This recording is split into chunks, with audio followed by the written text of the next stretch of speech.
Demostración de probador de dureza POEPX 300. El instrumento es un probador de dureza en metales. Eh, en el uso de placas o de láminas tenemos limitaciones y es posible que no funcione en todos los casos. El instrumento principalmente está recomendado para pruebas en cuya masa sea superior a 4 o 5 kilogramos de metal y de preferencia que sean piezas fundidas. Sin embargo, es posible medir en otros elementos. Vamos a hacer la prueba más simple.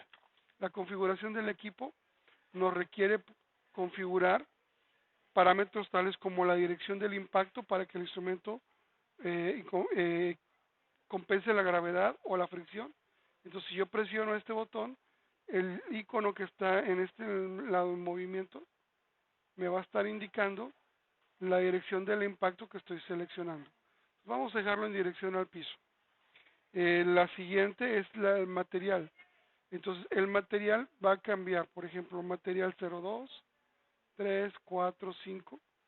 Entonces, esta flecha derecha que dice MAT es el material de la prueba. La lista de materiales yo la veo en la sección 3 de mi manual y vienen descritas. Para lo cual el acero o el acero, cualquier calidad de acero, o el acero fundido sería el material número 1. Si yo ya modifiqué este parámetro, pues tengo que recorrer toda la lista de 20 materiales preconfigurados para que el instrumento tenga la compensación adecuada según el material. Finalmente, la escala. El botón de escala me selecciona las unidades del resultado de la prueba. Yo voy a tener una doble escala. En números grandes voy a tener la escala de dureza LIB, que es la dureza nativa para el instrumento.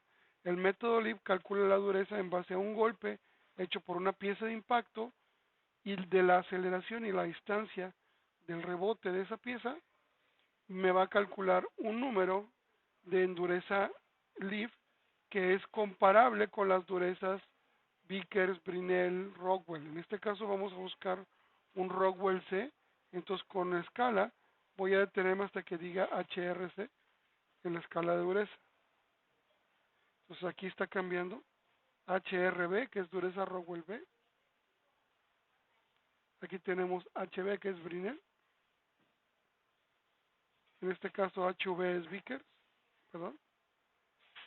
Hace short D, megapascales. Entonces HRC es dureza Rockwell C. Ahora que ya tengo dureza Rockwell C que se va a expresar aquí, aquí sabemos que es una medición de dureza en la escala LIB. Vamos a hacer una prueba. El instrumento no promedia la cantidad de golpes, sino que hace una medición directa y uno puede promediar tomando nota de las tabulaciones. Entonces, la recomendación es, si yo voy a medir una pieza, tiene que ser a 5 milímetros del borde. Pues calculo que el centro de la probeta esté separado al menos 5 milímetros del borde. Inmovilizo con una mano, cargo el elemento de impacto y lo libero.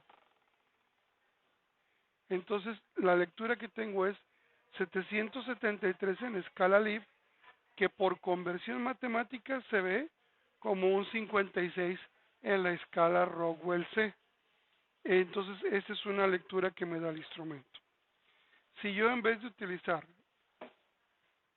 un bloque cuya masa es grande, utilizo una lámina, digamos una lámina de aproximadamente 40 milésimas de espesor, veamos cuál es el resultado.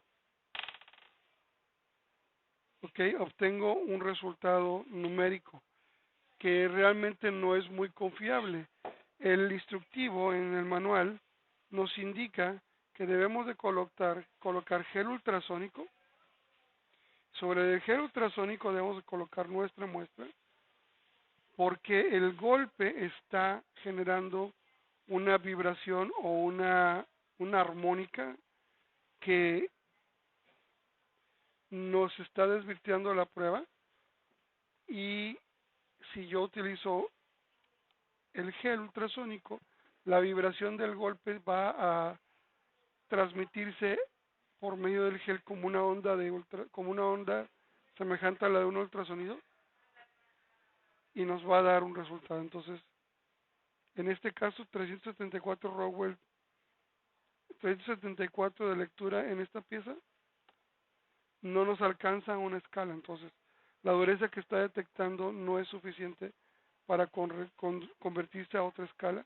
Pero si yo elijo Rockwell B, ahí sí me está dando un número que al convertirse de escala LIF a escala Rockwell B, sí alcanza un número en la escala, lo que indica que este material es demasiado blando para una escala Rockwell C, siendo que es un material que se puede deformar, cuando una escala Rockwell C es para un material rígido completamente.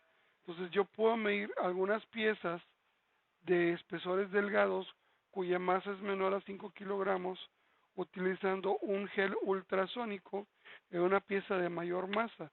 También hay que entender que el instrumento se tiene que colocar en una mesa eh, y de preferencia de toda la superficie de la mesa, colocar la muestra sobre la esquina que tiene, está superior sobre una pata. Es decir, buscar la parte de la mesa que tiene más apoyo que todas las demás. Entonces, esta es la demostración para probetas en piezas delgadas o para una masa mayor. El instrumento tiene este bloque patrón que yo lo he usado por la parte que no tiene medición. Y en el bloque patrón nos tiene que dar una dureza de 771 unidades de escala LIF, que es las unidades en los números más grandes. Si yo compruebo que el instrumento me da ese número, tengo que ir al manual y en las primeras hojas, que es decir, la página 1, la página 2 del manual, tenemos que el instrumento me puede dar más menos 6 unidades como resultado y se considera calibrado. Si el instrumento me entrega un número que se difiere más de 6 unidades de la nomenclatura de la etiqueta del bloque, puedo correr un proceso de calibración o de ajuste de la calibración, combinando teclas y ajustando la numeración en la lectura con la numeración en el bloque. Es decir, que el resultado de la pantalla debe de coincidir con el resultado del patrón. Esa es prácticamente la forma de utilizar este instrumento. Agradezco mucho. Normalmente para pruebas directas en una pieza que es muy grande o con una cantidad de masa, y para piezas más delgadas necesitamos usar esta configuración. En rollos de lámina el resultado es variable, depende del espesor de la lámina y de lo comprimido que está el embobinado del rollo para dar un resultado. Entonces, en lámina hay que hacer prueba y error hasta que encontrar el método de prueba correcto, y en piezas de una gran cantidad de masa, el resultado viene a ser directamente y no ocupa gran configuración por parte del usuario. Les agradezco su atención a la presente, estamos a su disposición. Es Toilet SASB, instrumentos de medición industrial.